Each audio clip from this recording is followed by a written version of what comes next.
Je me présente, Olga Murphy.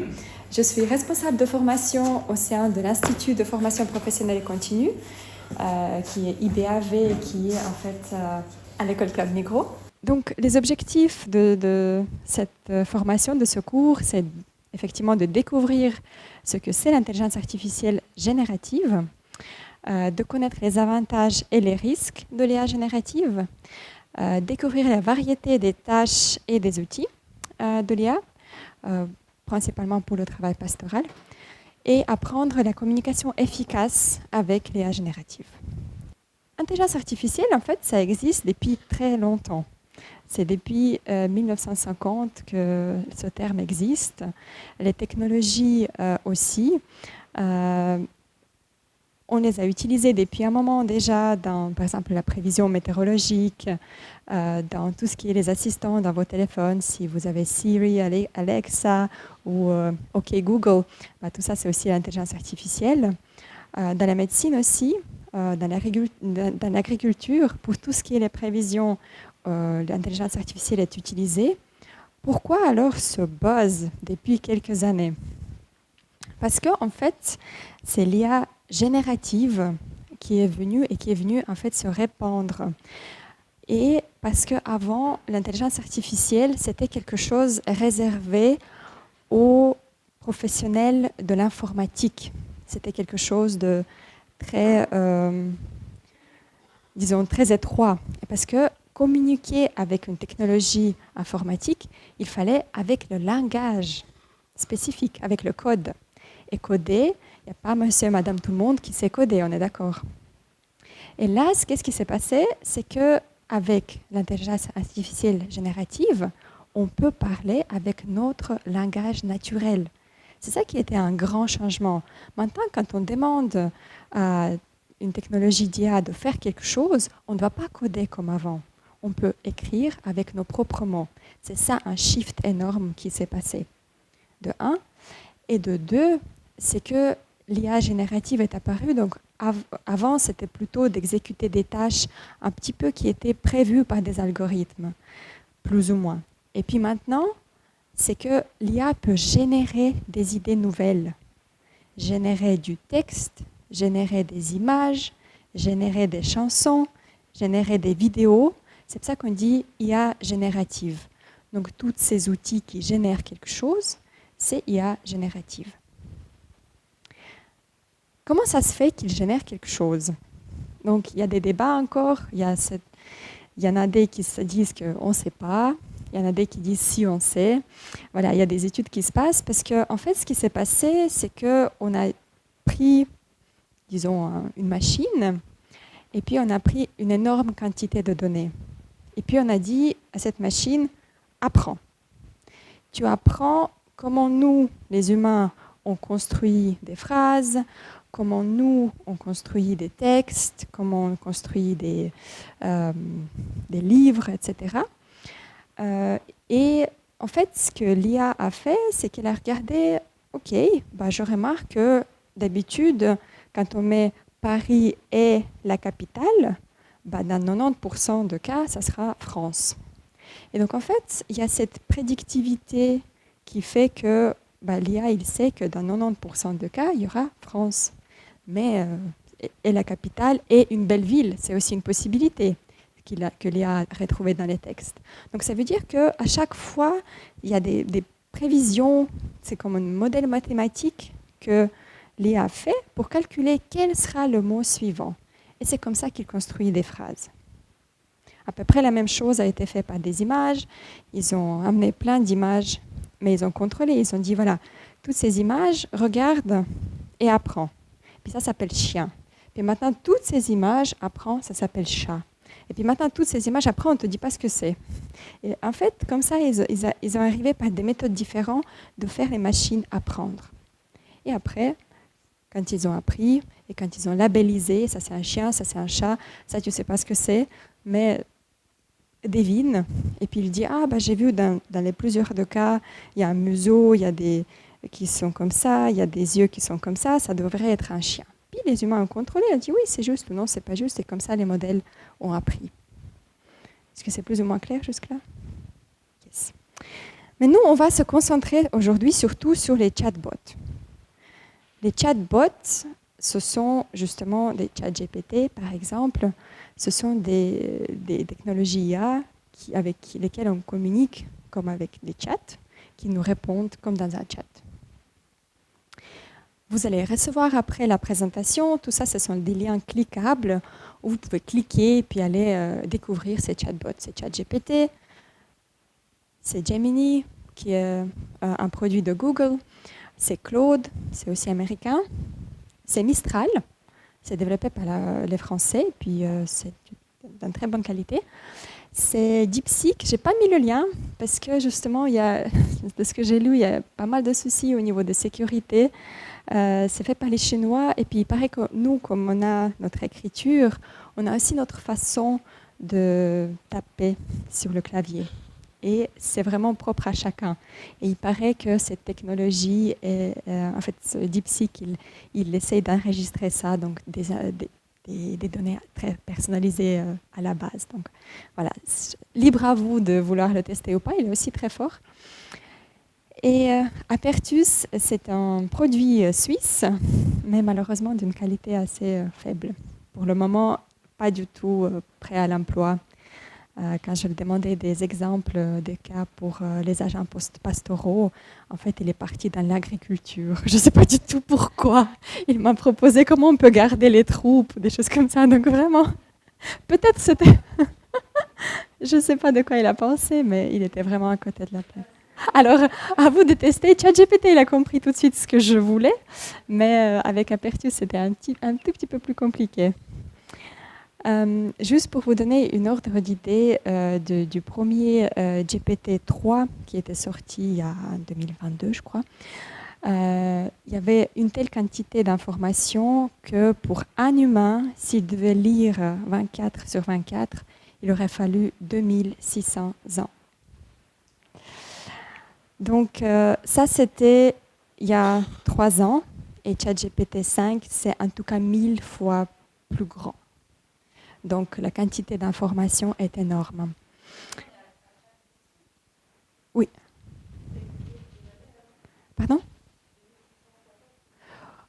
C'est 1000 fois plus grand, donc je ne sais pas si c'est 1000 fois plus d'années ou comment ça se multiplie, mais en fait, quand on regarde sur les photos, on peut passer de ça à ça, vraiment. C'est énorme au niveau de paramètres, au niveau de quantité d'informations. Donc, un petit peu de pratique. Alors, moi, je vous propose de tester ça. Alors, moi, je vais le faire avec vous. Hop. On va cliquer. Et donc, on arrive ici directement. Si vous mettez chatgpt.com, vous devrez arriver aussi au même endroit. En bas, il y a la possibilité de vous loguer. Et puis, c'est pour ça que je vous ai proposé de prendre vos comptes Gmail.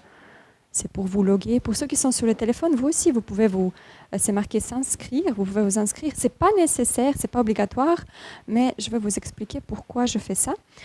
Donc moi, je m'inscris et puis j'ai mon compte. Pourquoi ? Parce que ça me permet de rester connecté en fait et d'avoir des chats qui se souviennent en fait de ces chats. Donc par exemple, quand j'ai un projet, je crée un chat et il mémorise les informations que je lui donne. Et donc, je peux rester connectée. Je dis, sors-moi ça ou ça de ce qu'on a discuté avant.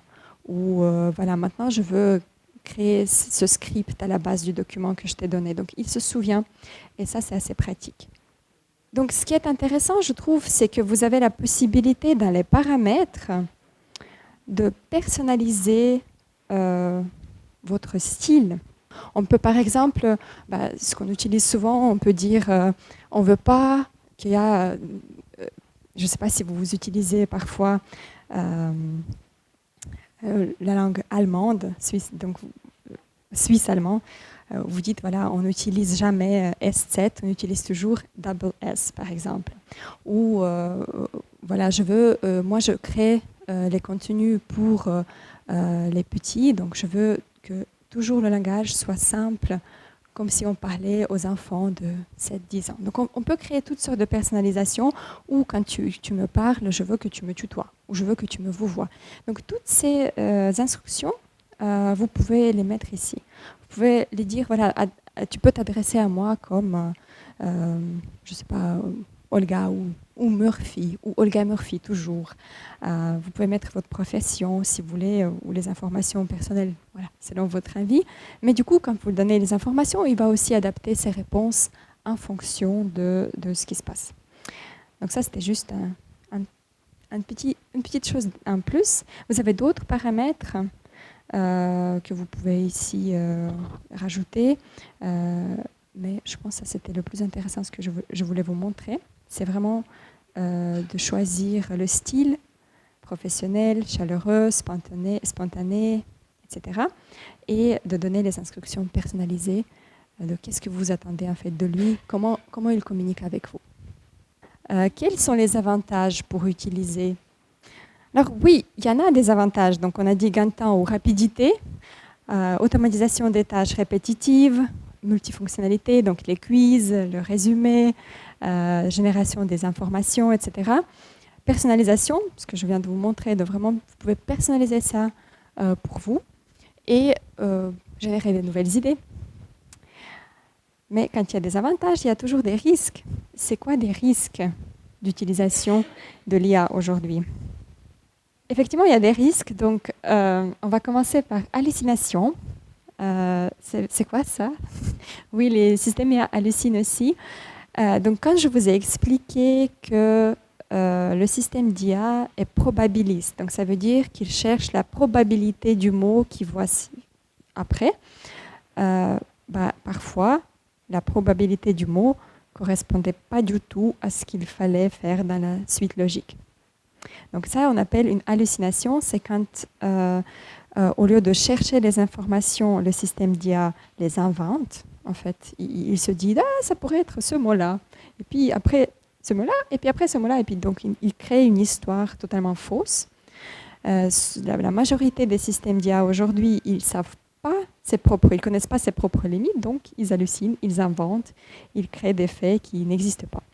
Dans le chat GPT-3, on pouvait encore écrire « Olga Murphy a découvert l'Amérique 1 » et puis il finissait par l'année de la découverte d'Amérique, mais il ne corrigeait pas que ce n'était pas Olga Murphy. Maintenant, on ne peut plus faire ça. Maintenant, il y a d'autres paramètres qui sont venus, mais il y a toujours quand même une partie des informations qui restent fausses, qui restent inventées ou qui restent incorrectes. En plus, la base de données de la majorité de ces chatbots, c'est Internet. Et sur Internet, on peut trouver des informations justes, mais il y a aussi beaucoup d'informations fausses. Donc ça veut dire que, et puis comme c'est probabiliste, le plus on va charger des informations fausses, le plus il va vous donner des informations fausses. Apertus, qui est le chatbot suisse, était justement fait avec les sources que EPFL et EPFZ connaissent. C'était ça leur idée, de faire un chatbot transparent à la base des sources qu'ils connaissent. Donc il n'y a pas de boîte noire, ils savent ce qui était chargé là-dedans.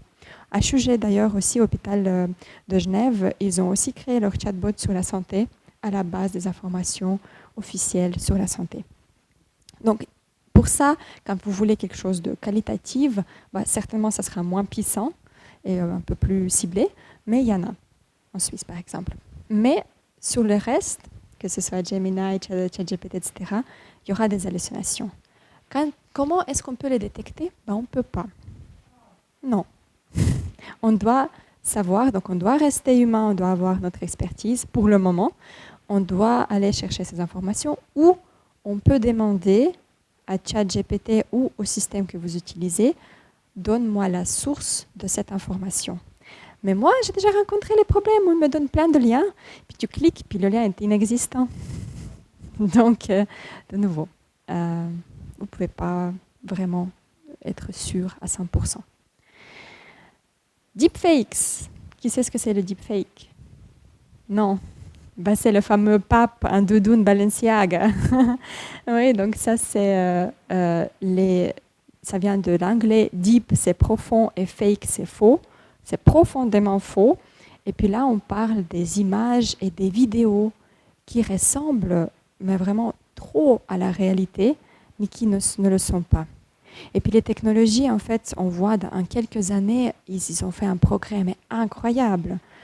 Donc aujourd'hui, par exemple, avec ma fille, nous, on a défini un mot de passe entre nous parce qu'il y a forte probabilité que quelqu'un enregistre ma voix et puis après vient vers elle et puis lui dit, là, il y a ta maman qui t'appelle et puis qui te dit, viens avec ce monsieur dans la voiture. Donc pour ça, nous, par exemple, on a inventé un code pour se dire comment on pourrait, et puis ça peut être maintenant même avec la vidéo, et vous ne pourrez pas me distinguer, moi, de la vidéo de avatars qu'ils peuvent créer maintenant à partir des photos ou quelques vidéos sur Facebook. Donc ça, c'est un danger réel d'aujourd'hui. Il y a beaucoup de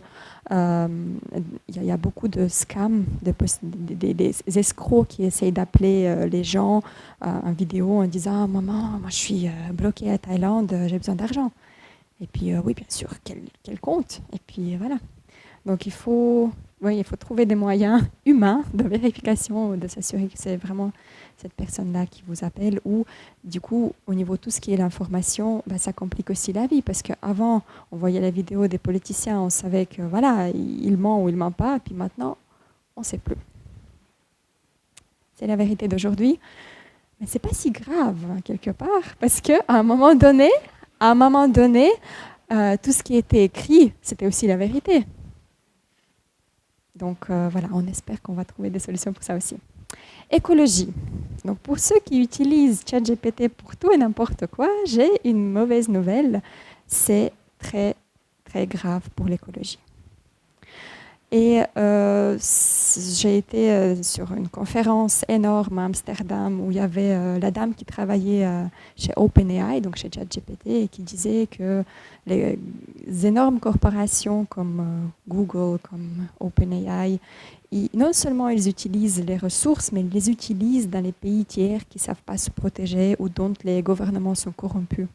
Donc ils viennent par exemple à Uruguay, ils disent voilà, maintenant on va installer les data centers ici, donc les centres de traitement de données qui chauffent, qui doivent être refroidis par l'eau froide buvable forcément, donc l'eau de source. Ça ne peut pas être refroidi par l'eau de la mer qui est corrosif pour le matériel qui est utilisé. Et déjà aujourd'hui dans l'Uruguay, il y a une partie de l'eau salée dans les robinets. Et les gens sont déjà avec les inflammations, et puis ils viennent installer les centres là-bas. Donc ça, il faut quand même se rendre compte, et puis il faudra à un moment donné aussi de faire le bon choix, et de se dire peut-être on part sur les modèles européens, qui seront peut-être plus écologiques ou plus éthiques que tout ce que les Américains nous proposent. Il faudra faire attention. Aussi pour ce point d'écologie, peut-être justement ChatGPT, ce n'est pas une bonne solution pour les traductions. Il y en a d'autres qui sont que pour la traduction. Parce que, en fait, ChatGPT, c'est comme une machine énorme qui peut faire des choses incroyables. Et nous, on le demande de faire, je ne sais pas, de nettoyer la poussière. C'est comme ça, un petit peu comme on l'utilise. Donc, autant de prendre les IA spécialisées dans la traduction, vous allez avoir une réponse plus efficace avec les dépenses d'énergie moins importantes. Fonction cognitive humaine, et oui, en fait, avec des recherches qu'il y a eu, ils n'étaient pas encore validés par les peers, mais c'était, je crois, MIT qui a fait. Oui, non seulement, en fait, quand on donne la possibilité à ChatGPT de créer, c'est pas qu'on ne se développe pas. Ça va pire, en fait, on perd nos fonctions cognitives. Donc, eux, ils ont fait les études sur des groupes d'étudiants, et puis, quand c'est donc une chose quand tu as créé toi-même, c'était un récit, je crois, ou un travail, un résumé. D'autres, ils pouvaient utiliser juste Google comme la recherche, et puis d'autres pouvaient utiliser ChatGPT. Et ceux qui utilisaient ChatGPT, ils perdaient, sur les encéphalogrammes, ils pouvaient voir qu'ils perdaient en fait les connexions entre les neurones. Donc, ça peut être assez grave à long terme. Donc, ne pas donner nos fonctions cognitives à des machines, c'est important. Les utiliser, c'est aussi important. On ne pourra pas s'en passer, mais les utiliser intelligemment. Où est-ce que moi, j'analyse, je réfléchis et je fais, où est-ce que, non, ça, j'ai pas le temps, ou non, je veux pas revoir toute l'orthographie, c'est ChatGPT qui fait. Voilà, il faudra réfléchir, mais il faudra être conscient de ça aussi. Les biais, les données sur Internet, comme en fait notre vie, est très biaisée, et du coup l'IA aussi. Donc aujourd'hui, ça nous concerne, ouais, ça dépend ce que vous faites, mais vérifiez toujours vos données sur la question des biais. Et les droits d'auteur. On ne sait pas où ça va se finir, mais il y a déjà pas mal de litiges aux États-Unis parce que sur Internet, il y a des choses qui sont protégées par des droits d'auteur et qui n'ont pas forcément été pris en compte par des grandes corporations et qui perturbent même des boîtes aussi grandes que Disney ou Pixar, je ne me souviens plus. Il y a quelqu'un qui est en litige parce que ça génère des photos qui ressemblent à des produits qui étaient créés par Pixar. Donc forcément, ils ne sont pas contents. Donc il faudra faire attention à ça. Vous ne pouvez pas prendre Harry Potter, le charger dans le chat GPT et puis après écrire-moi un livre qui ressemble à ça. Non, vous n'avez pas le droit. Sans que J.K. Rowling vous a permis de l'utiliser, vous ne pouvez pas. Alors, l'IA changera même les religions. Ça, c'est pas moi qui l'a dit, ça c'est Yuval Noah Harari. Si vous ne le connaissez pas, je vous conseille vivement de faire sa connaissance via ses livres. C'est un historien incroyable. Et il dit beaucoup de choses qui se réalisent. Et donc, une des choses qu'il a dit récemment, et je me suis dit, je vais vous partager avec vous, pour la première fois dans l'histoire, il y a quelque chose qui peut mémoriser chaque mot de chaque texte religieux pour les 2000 années passées et communiquer avec vous et expliquer et défendre ses opinions. Aucun prêtre pouvait faire ça jusqu'à présent. Donc, ça va changer notre monde, ça c'est sûr, mais nous, on va en profiter aussi. Donc moi, je vous propose, vu que voilà, aujourd'hui, on a quelque chose qui a mémorisé énormément de textes, je vous propose d'apprendre à communiquer avec cette quelque chose. Et le moyen de communication avec ça s'appelle un prompt. C'est un terme anglais. En français, officiellement, c'est invite, mais on utilise beaucoup aussi prompt, ou autrement dit, c'est une instruction. C'est comment vous communiquez avec l'IA pour qu'elle vous donne des réponses efficaces. Donc parfois, quand elle vous dit faux, c'est pas parce qu'elle ne sait pas, elle ne sait jamais, c'est probabiliste, mais parce que vous n'avez pas donné une bonne instruction. Donc aujourd'hui, les modèles sont puissants. Donc aujourd'hui, ils peuvent aussi faire beaucoup de choses justes. Comment on communique avec l'IA d'une manière efficace? Il y a quelques instructions. Donc, ce que j'ai mis en gras, c'est que ce qui doit être présent dans tous les prompts, dans tout ce que vous écrivez dans l'IA. Et le reste, voilà, c'est en fonction de vos besoins. Donc, première, c'est le rôle que l'IA doit adopter. Donc, par exemple, imagine que tu es un catéchiste. Imagine que tu es un aumônier. Imagine que tu es un prêtre. Imagine que tu es... Et puis, qu'est-ce que... Vous voulez les communiquer comme un rôle de quoi? Ensuite, c'est le contexte, c'est les informations générales et situations dans lesquelles vous voulez communiquer avec l'IA. Et la tâche, qu'est-ce qu'il doit faire concrètement? Il doit vous sortir un tableau, il doit vous sortir des chiffres, il doit vous sortir un texte. Qu'est-ce qu'il doit faire concrètement? Vous créez un jeu. Ensuite, vous avez le format. Donc, comment la réponse doit-elle être structurée? Je veux que tu me donnes ça en quelques paragraphes. Parfois, on peut aussi mettre explique ton raisonnement. Puis il va vous expliquer comment elle est arrivée jusque-là. Comme ça, dans les étapes, vous pouvez aussi le corriger par la suite. Un ton, par exemple, quel style, quelle tonalité vous souhaitez. Un groupe cible à qui la réponse est-elle destinée. Et des exemples aussi, vous pouvez lui donner de ce que vous attendez de lui, si vous les avez. C'est pas obligatoire. Ce sont des idées pour améliorer, mais voilà, le rôle, le contexte et les tâches, ce sont des éléments importants et obligatoires, puis le reste, c'est en fonction de ce que vous faites. J'ai un exemple ici. Rôle et contexte. Tu es un agent pastoral expérimenté, spécialisé dans l'accompagnement spirituel des communautés chrétiennes en Suisse romande.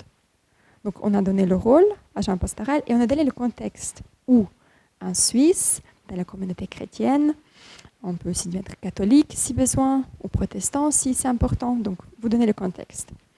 La tâche. Créer 3 courtes publications pour les réseaux sociaux afin d'inviter la communauté à un moment de prière et de partage organisé par la paroisse. Format maximum de 120 caractères chacune, ou si vous ne connaissez pas le format forcément, parce que vous n'êtes pas responsable média, vous pouvez dire format Instagram ou format Facebook. Comme ça, très probablement, lui, il connaîtrait. Avec des hashtags adaptés, je ne sais pas si ça vous dit quelque chose des hashtags, au contexte pastoral. Ton bienveillant, apaisant, inclusif, ancré dans la tradition chrétienne, tout en restant accessible. Groupe cible, adultes de 25 à 65 ans, engagés ou en recherche spirituelle dans la région. Et exemple, vous pouvez donner ensemble, prenons un moment pour souffler, prier et nous soutenir.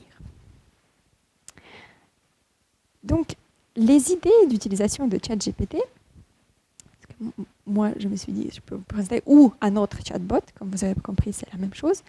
Ça peut être analyse du budget, catégorisation des dépenses, ça peut être traduction, même si je vous ai dit que je vous montre quelque chose d'autre pour la traduction qui est plus efficace.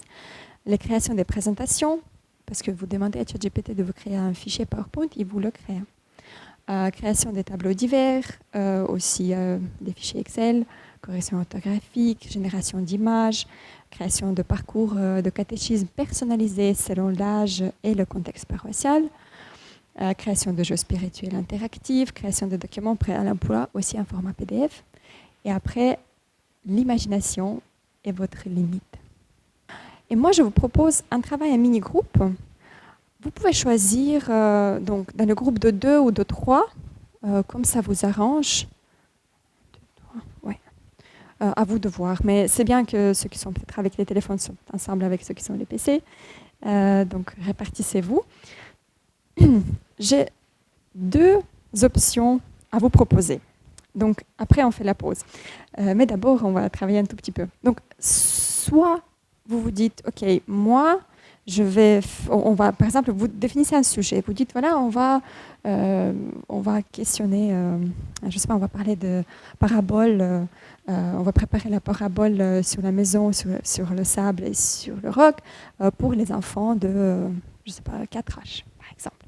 Et donc, moi, je peux dire, moi, je teste ChatGPT avec mon prompt tout beau selon les instructions. Et Adrien, il teste Gemini. Et puis, on regarde qu'est-ce qu'il nous sort. Puis, on essaie de mettre le même prompt. Puis, comme ça, on peut comparer justement 2 chatbots différents.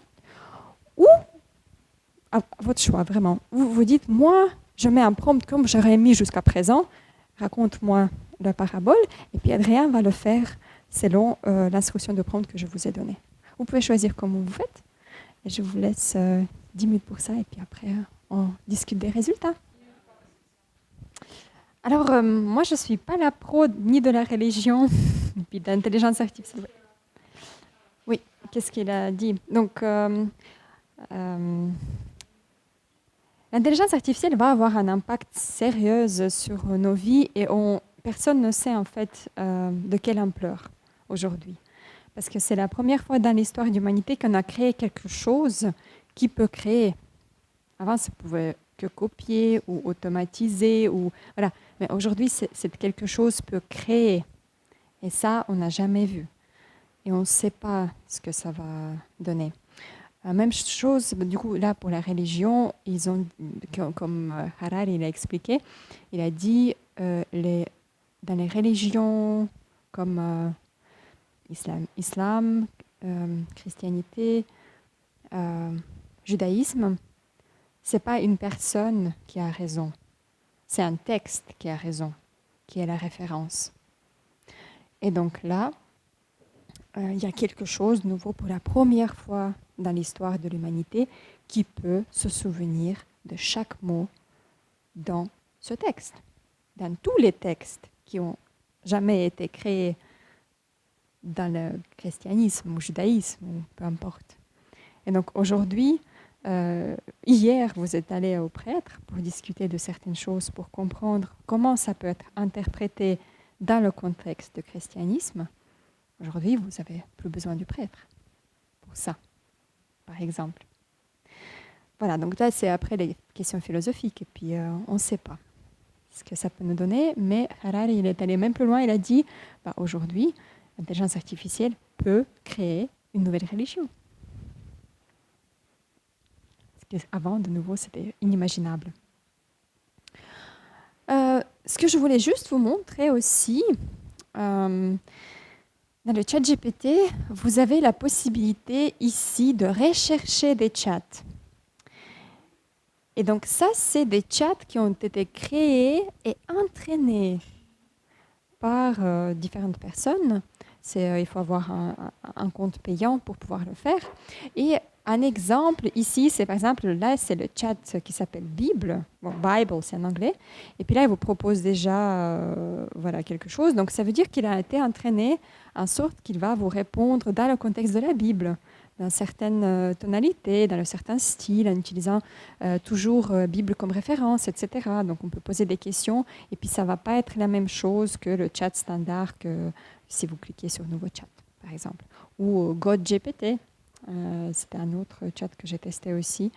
Quel est le but de la vie, comment je peux trouver la joie, merci. Donc voilà, on peut tester différentes choses et ce ne sera pas les mêmes réponses que si vous créez juste un nouveau chat. Ce serait un peu plus dans le contexte de christianisme. Quand vous cliquez ici, utilisez le mode vocal, il va vous répondre comme une personne. Donc par exemple, une autre possibilité d'utilisation, ce que j'ai prévu de vous parler, c'est quand on veut imiter ou pratiquer une conversation compliquée ou un conflit potentiel ou quand on veut se préparer à quelque chose. Donc, par exemple, aujourd'hui, il y a un collègue qui est absent qui doit aller parler à une famille qui vient de perdre un membre de la famille.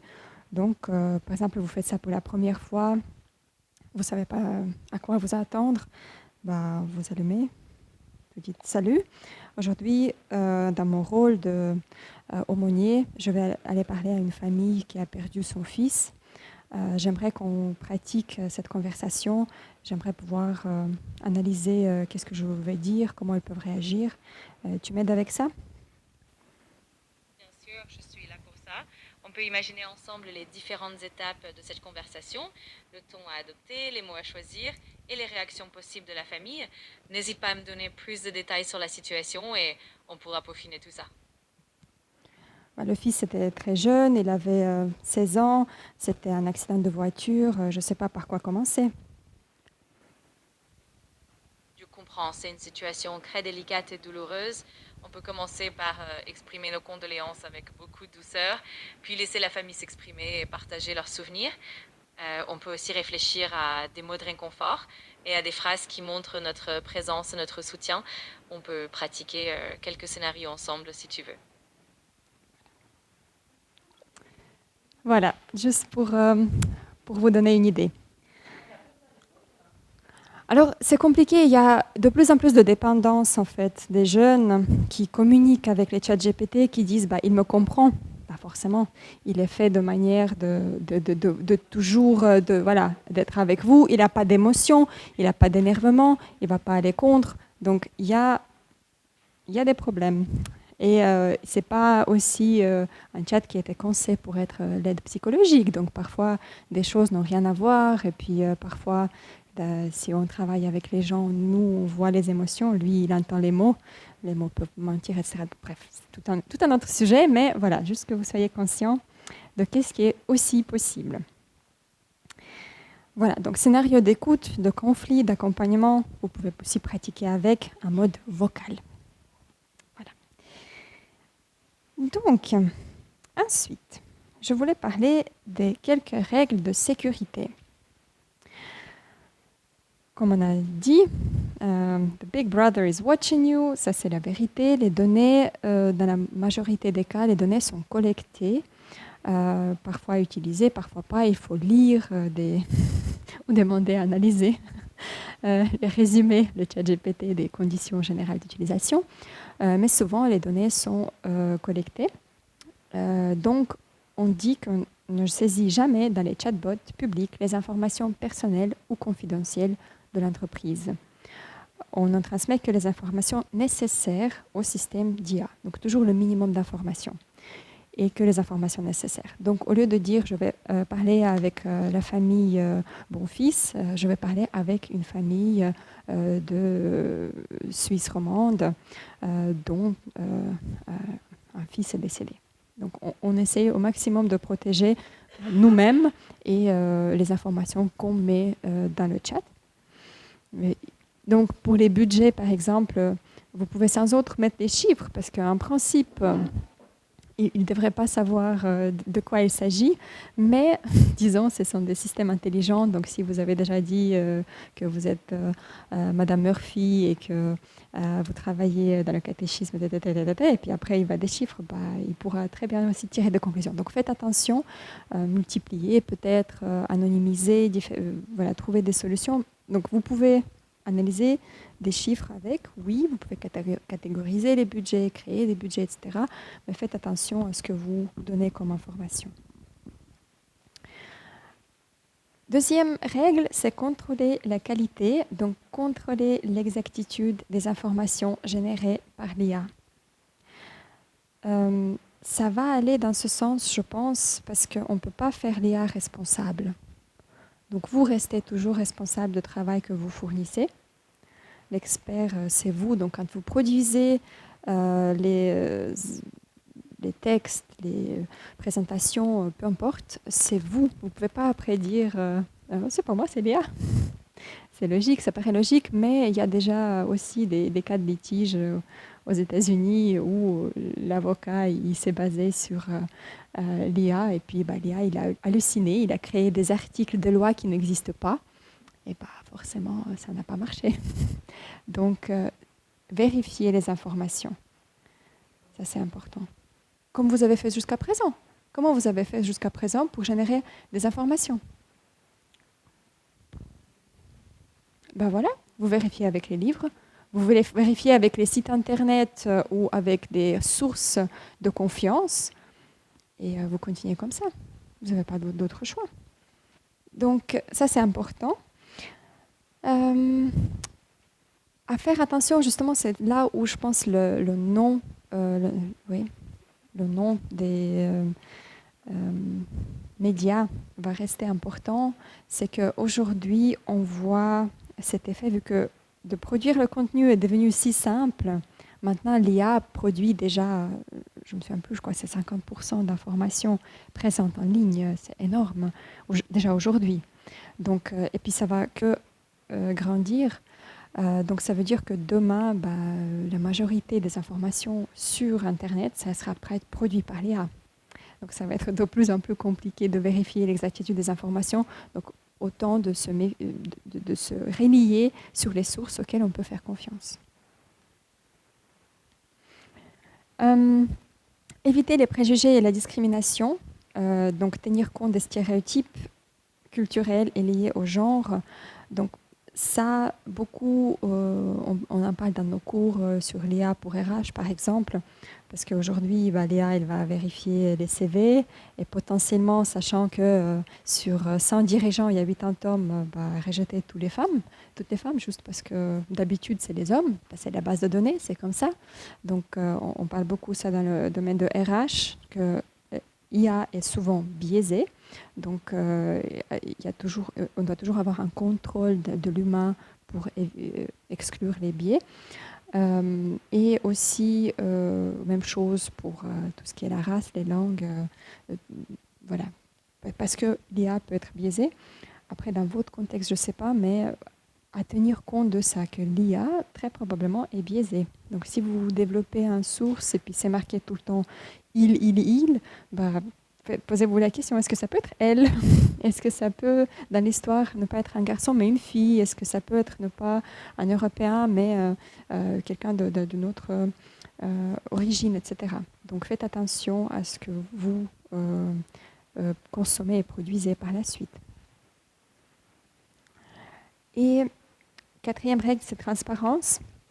Donc, je ne sais pas à quel point vous avez des clients, mais dans le monde d'entreprise, on dit que vous devez informer les clients lorsque des contenus sont générés par l'IA ou les décisions sont prises par l'IA, ce qui est un principe interdit par la loi européenne. Aujourd'hui, les décisions doivent être prises par les gens ou au moins contrôlées. Si les décisions sont prises par l'IA, les gens doivent au moins contrôler.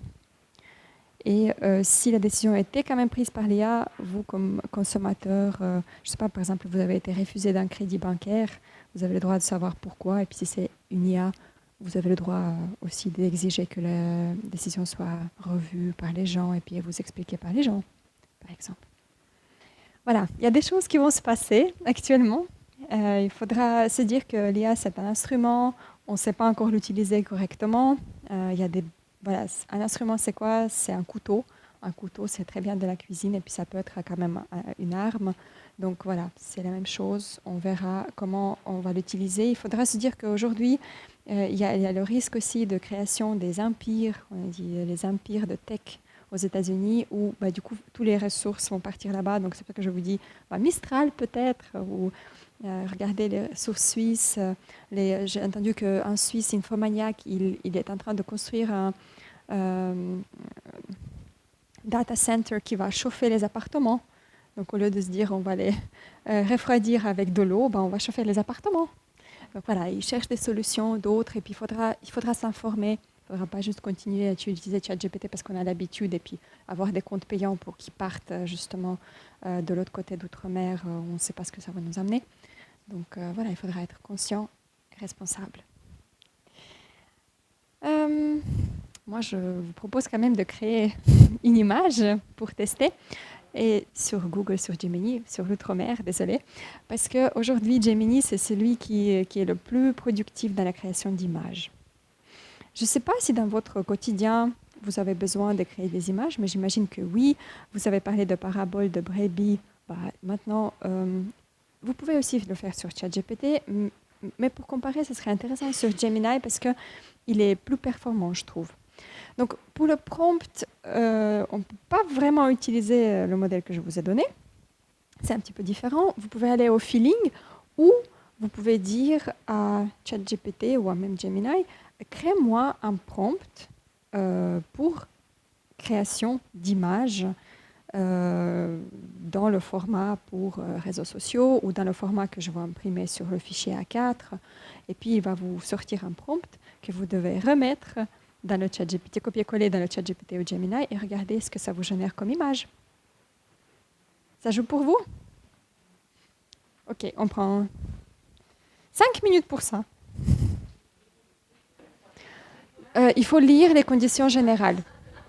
Il faut à chaque fois lire les conditions générales par rapport au droit d'auteur. Donc, en fait, on ne sait pas si ça pose le problème de droit d'auteur ou pas, parce qu'on ne sait pas sur quoi il s'est basé Gemini ou le ChatGPT. On ne sait pas, en fait, sur quoi ils sont basés pour générer telle ou telle image. Donc ça, on ne sait pas. Mais en principe, on dit qu'il faut lire les conditions générales de ChatGPT et savoir si vous avez le droit d'utiliser cette image ou pas.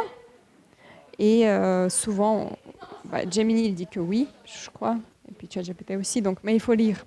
À chaque fois, il faut lire. Je sais que c'est très amusant. J'arrive plus à vous rassembler, mesdames.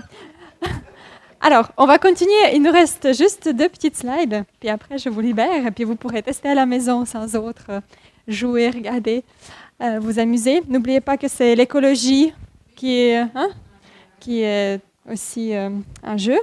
Donc, les outils d'IA divers que je vous proposerai après de tester, j'ai mis les liens, vous pourrez, quand vous allez avoir la présentation, vous pourrez cliquer, vous allez pouvoir regarder.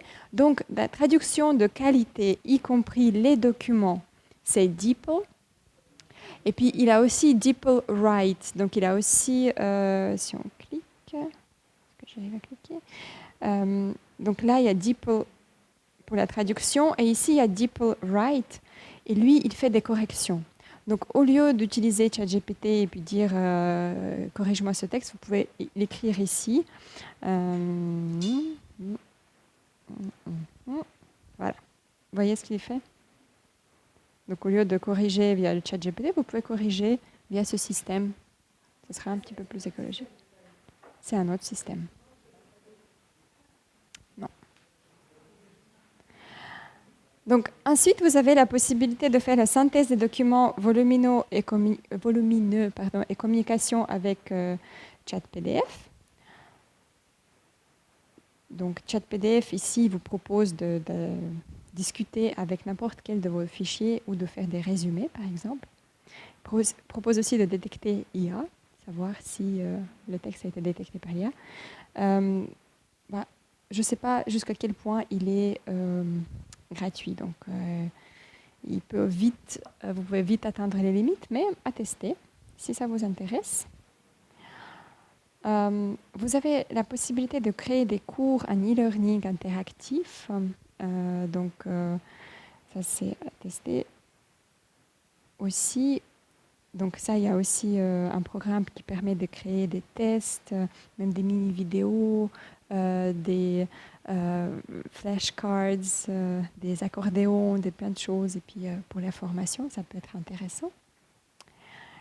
Et pour créer des présentations à la base d'un document PDF, je recommande NotebookLM, par exemple, un outil assez flagrant qui peut faire beaucoup de choses. Il est peut-être un tout petit peu plus compliqué à manipuler que ChatGPT, mais voilà, vous pouvez aussi déposer vos fichiers ou partir d'une vidéo YouTube et puis dire ce que vous voulez qu'il vous fasse. Donc moi j'ai testé, j'ai téléchargé un de mes documents, un workbook, et puis j'ai dit crée-moi la présentation à la base de ce workbook, puis c'était génial, c'était vraiment très très bien fait. Et pour ceux qui veulent plus d'informations sur l'IA, donc IBAV, l'Institut où je travaille, nous avons un cours gratuit. En fait, c'est un enregistrement d'un webinaire. Donc, ce n'est pas vraiment un cours où vous pouvez pratiquer les choses, mais vous pouvez voir un petit peu plus d'outils, un petit peu plus aussi des possibilités d'utilisation. Donc, je vais mettre ce lien. Vous pouvez cliquer, vous devez vous inscrire à ce cours qui est à 0 francs pour pouvoir visualiser. Et on a d'autres cours aussi sur l'intelligence artificielle qui vont beaucoup plus loin que ce qu'on avait ce soir. Et maintenant, je vous remercie pour votre attention. Et avant qu'on se dise au revoir, j'aimerais en fait récolter un petit peu vos avis sur comment c'était pour vous aujourd'hui. Qu'est-ce que vous avez apprécié? Qu'est-ce qui peut être amélioré? En fait, tout ce que vous voulez dire par rapport à ce séminaire. On va commencer par ce côté.